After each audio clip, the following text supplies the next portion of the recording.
नवा इतिहास घडत आहे। नगरचं भाग्य बदलत आहे।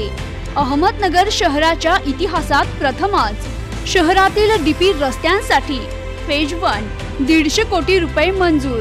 विकासाचे व्हिजन समोर ठेवूनच अखंडपणे माझं कार्य सुरू आहे। प्रामाणिक प्रयत्नांना शासनाकडून आणि जनतेकडून मिळणारी साथ, यामुळेच हे भरीव कार्य होत आहे। आपल्या नगर शहरातील रस्ते म्हणजे आपल्या प्रगतीच्या वाहिन्या आहेत। रस्त्यांचे भाग्य उजळत आहे।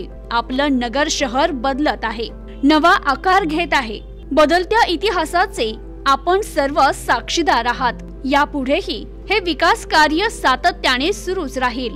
आपल्या निरंतर सेवेसाठी आमदार संग्राम अरुण काका जगताप तत्पर आहेत।